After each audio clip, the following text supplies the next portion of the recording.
Started out this morning feeling so full like I always thought a fish could. Bam, shang-a-lang and a sha-la-la. What if I told you 1976 wasn't just about the American bicentennial, ABBA, or Peter Frampton coming alive? Buried beneath the stadium rock and the birth of disco were songs that exploded like fireworks, ruled the AM radio, and then vanished as if they never existed.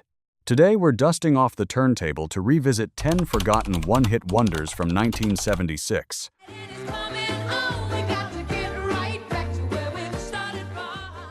Some will make you want to dance, some will make you nostalgic, and others will leave you wondering how they ever topped the charts in the first place. Stick around, we are traveling back to a year when music was unapologetically fun.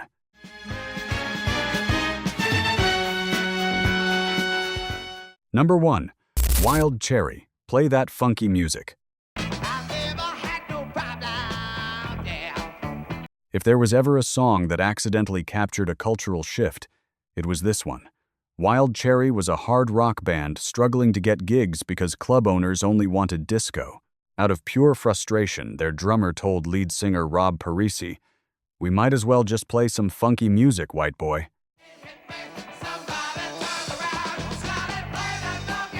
Parisi grabbed a pen, wrote the song on a drink napkin, and history was made. The gritty guitar riff mixed with a heavy funk bass line made it an unstoppable crossover hit, shooting straight to number 1 on the Billboard Hot 100. But despite selling millions of records, Wild Cherry never caught lightning in a bottle twice. They faded out by the end of the decade, leaving behind the ultimate dance floor anthem. Number 2. Starland Vocal Band, Afternoon Delight.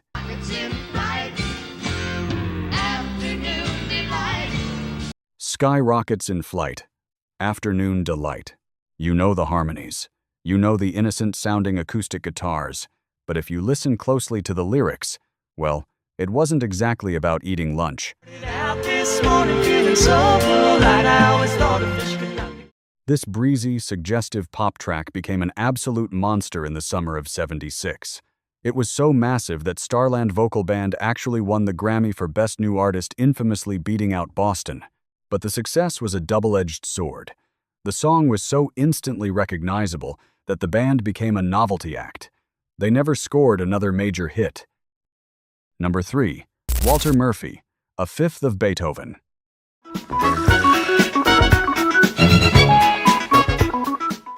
What happens when you take one of the greatest classical composers in history and drag him onto a lighted disco floor? You get A Fifth of Beethoven.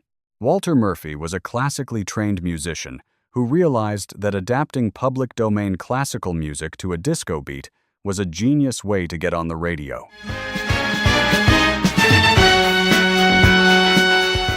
He laid down a funky, strutting groove over Beethoven's Symphony No. 5, and the world went crazy.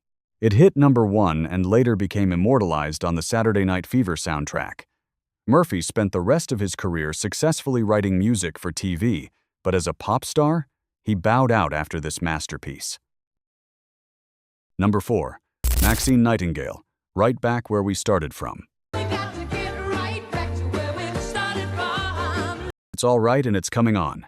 From the very first second this track plays, with its stomping beat and joyous hand claps, it is impossible to sit still.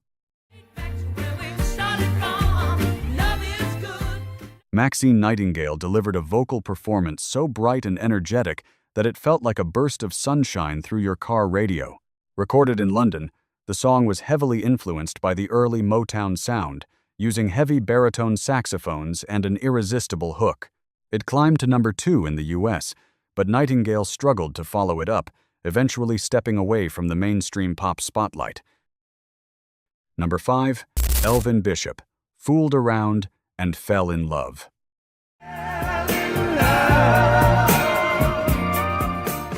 I must have been through about 1 million girls. Here is a rare case where the name on the record isn't the voice you hear singing. Elvin Bishop was a respected blues guitarist. He wrote this smooth, soulful ballad, but when it came time to record, he felt his own gravelly voice didn't fit the romantic lyrics. So, He handed the microphone to his backup singer, a guy named Mickey Thomas. Thomas delivered an absolutely soaring, flawless vocal performance that pushed the song to number 3 on the charts. Bishop never had another pop hit, but Mickey Thomas used this as a launching pad to eventually become the lead singer of Starship. Number 6. Andrea, True Connection. More, More, More. Baby, you know, our love for you is real. How do you like it? How do you like it? The backstory of this song is wild. Andrea True was actually an adult film star who was working in Jamaica. When an attempted political coup shut down the country, she couldn't leave with her money. To get her earnings out of Jamaica, she used the funds to record a disco track. That track was More, More, More. With its infectious, whispery vocals and hypnotic bass line, it became a defining sound of the early disco era, peaking at number 4. Number 7. Silver, Wham Bam Shang-a-Lang.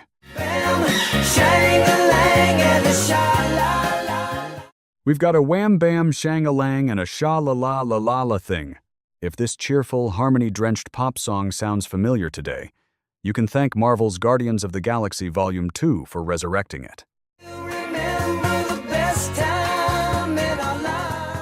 In 1976, Silver was a country rock band that was told by their label they needed a radio-friendly pop single.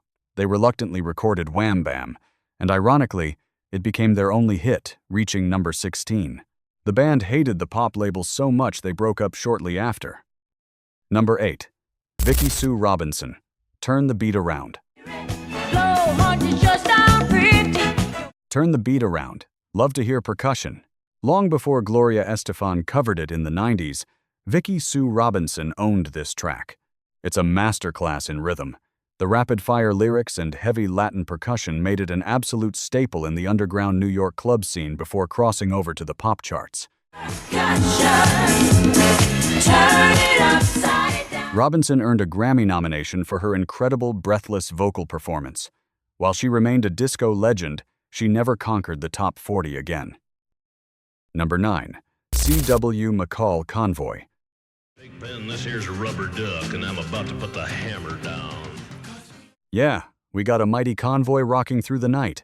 1976 was the peak of the CB radio craze in America, and nothing captured it better than Convoy. C.W. McCall wasn't even a real trucker. He was a character created by an advertising executive named Bill Freeze. All of our swindle sheets and left them sitting on the scales. By the time we hit that... Filled with trucking slang and a rebel spirit, the song became a bizarre cultural phenomenon, hitting number 1 and even inspiring a movie, Over and Out, Good Buddy. Number 10. Rick Dees and his cast of idiots. All the ladies would treat me right. Disco Duck. Disco, Disco Duck. We end our 1976 journey with the ultimate novelty hit. Rick Dees was a Memphis DJ who wanted to parody the exploding disco movement. I was on the dance floor acting strange. He layered a funky beat with a Donald Duck voice, and to everyone's absolute shock, it sold over 6 million copies and hit number 1. It was goofy, ridiculous, and perfectly 1976. Dees never had another hit song, but he did become one of the most famous radio DJs in history. And there you have it. 10 unforgettable one-hit wonders from 1976 that prove even a brief moment in the spotlight can leave a permanent mark on music history. Whether they were written on a napkin, born from a joke, or created to escape a country, these songs defined a very special year. Which forgotten gem from today's list hit you right in the feels? Drop it in the comments below. If you enjoyed this trip back to the 70s, don't forget to hit that like button, subscribe to the channel, and turn on notifications for more deep dives into the music you used to love. Until next time, keep listening to the music that moves you.